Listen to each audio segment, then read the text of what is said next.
Amigos e amigas, canal do Xavier, eu sou o Xavier. Gente, por favor, deem um like.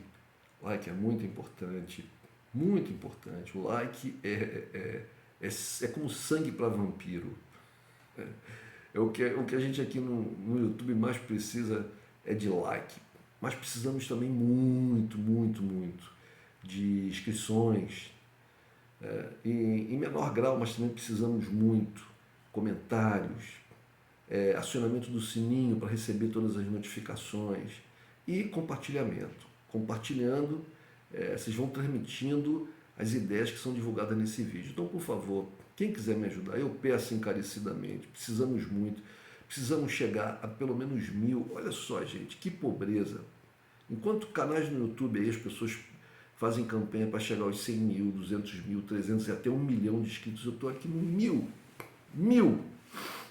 Então, ajudem um youtuber pobrezinho a conseguir recursos para investir nesse canal e transformar isso aqui numa coisa melhor para você que está me ouvindo, me assistindo, tá bom? Obrigado. Bom, gente, vamos lá. Acampados no quartel-general de Brasília. O acampamento que havia lá no quartel-general de Brasília, que foi desmobilizado depois dos atos do dia 8, ficava em frente ao quartel-general, mas a gente, quem não mora em Brasília, eu, por exemplo, nunca fui a Brasília, não moro em Brasília, nunca fui a Brasília, e as imagens de Brasília, as informações de como as coisas são em Brasília, eu vejo pela mídia, por textos que leio, etc. Eu acho que a maioria das pessoas no Brasil também são como eu. A maioria das pessoas nunca foi em Brasília e possivelmente nunca irá. Então, a gente não entende muito bem como é que era esse esquema, né? Por exemplo, aqui no Rio de Janeiro tinha um pessoal acampado ali em frente ao quartel ali da Presidente Vargas, do lado da Central do Brasil, que é o comando aqui da área aqui do Exército, aqui na área em que o Rio de Janeiro está inserido. Mas o quartel-general em Brasília é diferente, porque o quartel-general em Brasília tem uma vila militar. O setor Brasília é dividido por setores, e o quartel-general estava no chamado setor militar urbano. É uma área, né, grande que englobava a área do quartel-general e mais uma área de moradia, praças e tal, um lugar muito bonito, e uma área de moradia onde havia 2.500 moradias, ou melhor, 2.500 pessoas aproximadamente, vivendo em 635 casas.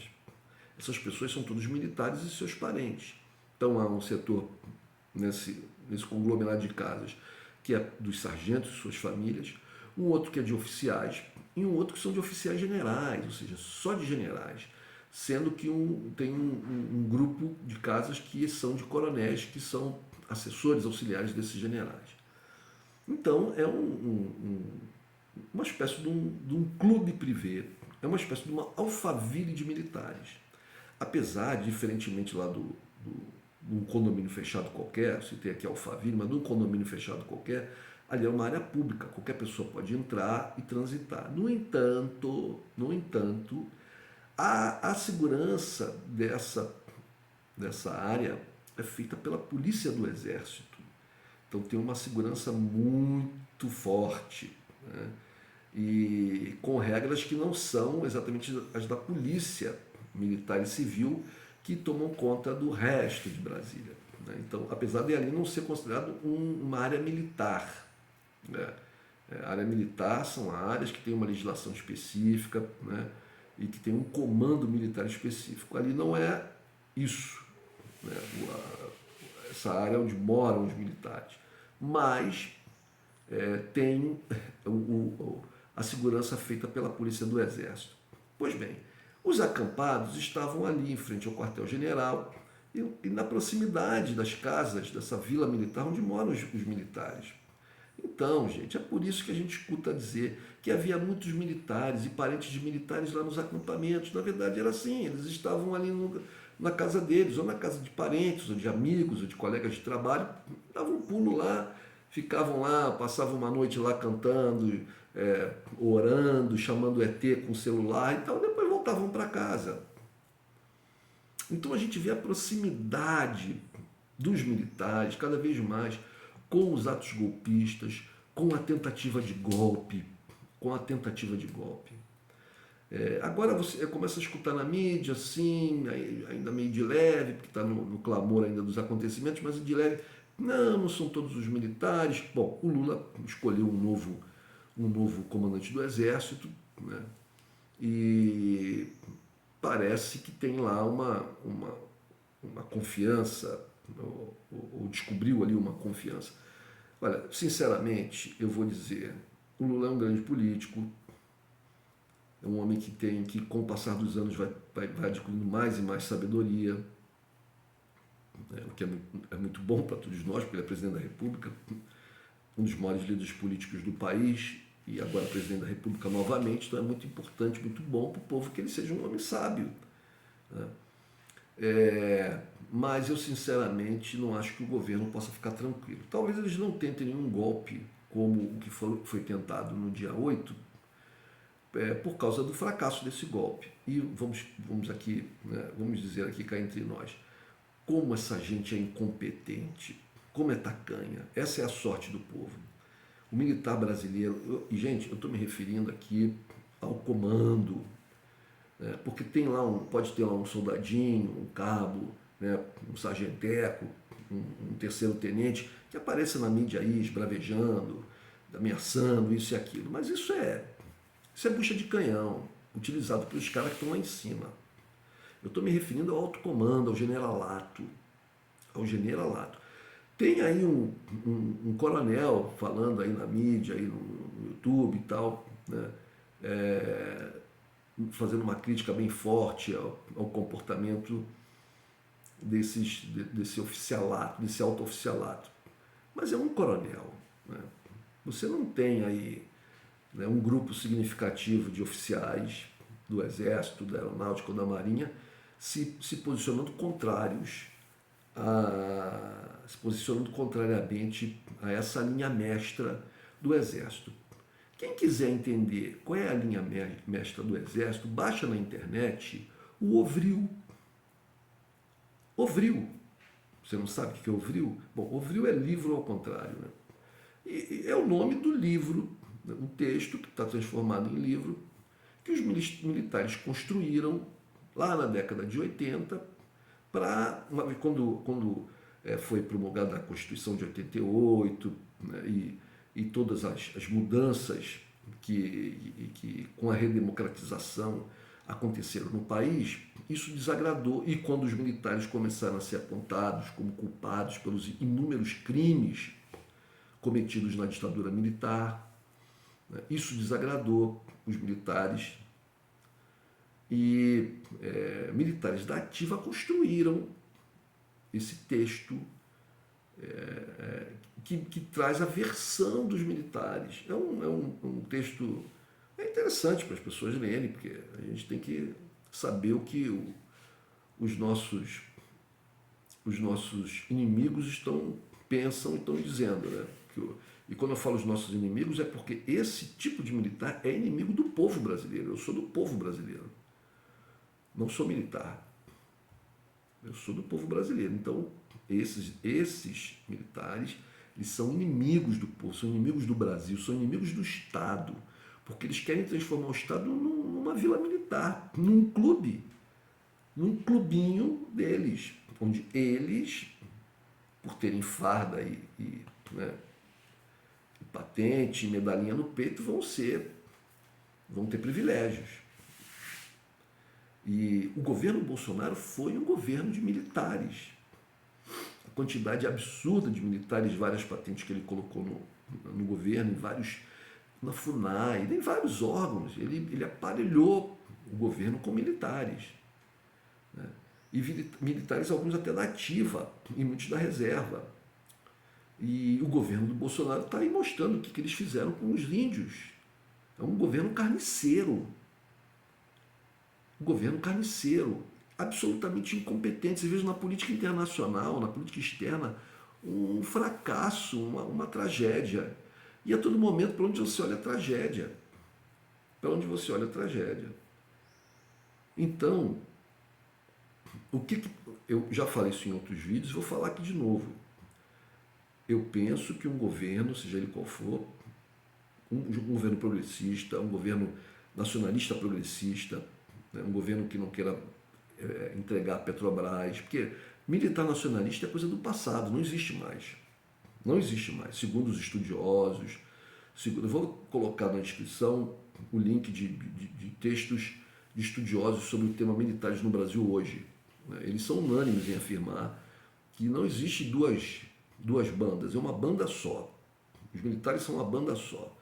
E que reza pela ideologia anticomunista, antiprogresso, reza por um alinhamento automático do Brasil aos interesses norte-americanos, ou seja, do Brasil como um país submisso à potência do norte.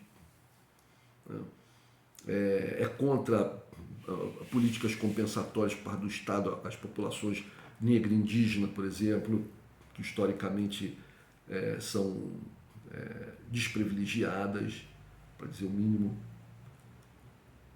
Então, essa ideologia impera no meio militar, impera.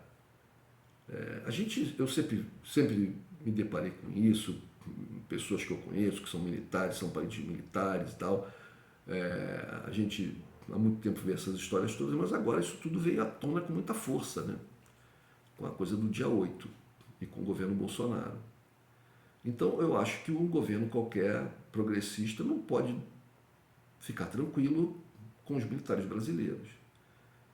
A segurança de Brasília, dos poderes, não pode, porque eles podem não tentar um golpe como eles tentaram, fracassado, de novo. Eles vão ficar muito tempo, até porque os atores principais no meio militar estão muito desprivilegiados, estão para baixo, né? Porque, por sorte muito grande, a mídia em geral também foi contra eles e contra tudo que eles armaram. Então eles estão sendo bombardeados de noite. Mas eles têm capital político. Eles têm muita gente no Brasil que ainda pensa assim, gente que parece que ficou surda, cega, e não vê mais nada, só vê o que... né? Só vê fake news. Então eles ainda têm capital político. Então eu acho que o governo tinha que ter uma força militar própria, independente do Exército, Marinha e Aeronáutica, criar uma espécie de uma guarda nacional, uma guarda da República, porque esse modelo de Forças Armadas, de Exército, Marinha e Aeronáutica é uma coisa no Brasil, outros lugares do mundo é diferente. Nos Estados Unidos, por exemplo, a Guarda Nacional lá não é Exército, não é Marinha, não é Aeronáutica, não é subordinada a nenhuma das três, e tem uma importância lá, né, grande. Uma força militar para que age internamente no país, né? Até para não colocar o Exército ou a Força Aérea ou a Marinha para atuar internamente, né? O Irã, por exemplo, tem a guarda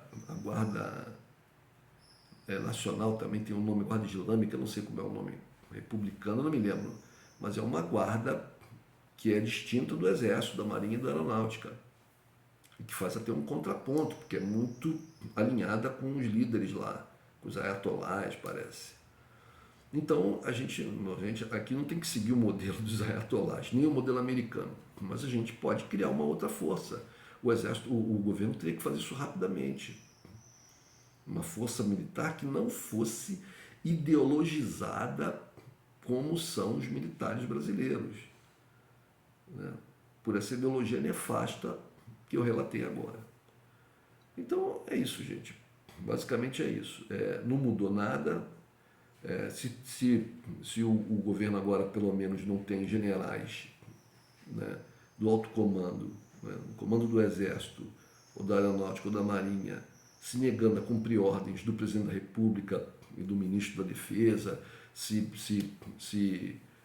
batendo de frente com ministros de outras áreas, etc., se a gente não está tendo isso por agora, mas no subterrâneo, né, eles podem ficar lá no clube militar, no clube da Marinha, no clube da Aeronáutica, né, lá no QG das Forças Armadas, lá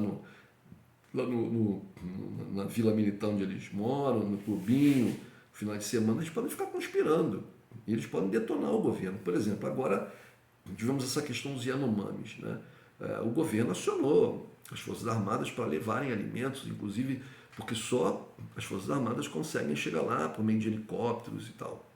Mas isso é uma questão de investimento. Se o governo investe em compra de helicópteros de alta potência para FUNAR e tal, não necessitaria necessariamente do Exército, da Marinha, da Aeronáutica para fazer a distribuição de alimentos lá para os índios. Isso poderia ser feito pela FUNAI, é só disponibilizar recursos. O Brasil poderia também criar uma força militar fluvial, independente da Marinha. A Marinha, o nome já diz, Marinha é mar. Agora, nós temos rios imensos no Brasil, rios que são verdadeiros mares. Então, a gente poderia ter uma força fluvial que fosse independente da Marinha, fosse criada. A gente poderia também ter uma força de fronteira que fosse independente do Exército, uma vez que nós não temos nenhum litígio bélico no momento, nenhuma questão grave com nenhum país com que a gente faz fronteira, né? A gente não tem necessidade de ter nossas forças militares na fronteira. Na verdade, a gente não as tem, porque os militares estão localizados no Rio de Janeiro, em São Paulo, nas grandes cidades. Mesmo na Amazônia, que se fala muito da presença dos militares, mas não tem militar suficiente lá para a defesa do território, porque eles estão concentrados aqui, nos grandes centros. Se você quiser transferi-los, eles vão chiar, porque não querem sair aqui da vila militar que eles vivem aqui para morar lá no meio da floresta, eles não querem. Então, a gente poderia criar uma força de fronteira, que seria uma espécie de uma força policial, mas com armamento melhorado, mas num nível superior. Então, as Forças Armadas, até para que a gente também não crie problemas com os nossos vizinhos, colocando militares na fronteira, uma vez que não temos nenhum litígio com esses vizinhos. Então, as questões ali relativas a tráfico de drogas, a contrabando ilegal, a possíveis invasões de nacionais de outros estados para tomar terras, coisas assim, poderiam ser resolvidas por essa guarda de fronteira, né? Aí, se houvesse um problema, né, com algum país vizinho, as forças militares seriam transferidas rapidamente. Aí o que a gente tem que fazer é possibilitar o deslocamento rápido das forças militares para qualquer lugar, qualquer local do território nacional. Ou seja, a gente pode pensar em múltiplas possibilidades. A gente pode pensar, inclusive, numa guarda específica, né? Não para Brasília só, mas não para Brasília, mas especificamente para os três poderes.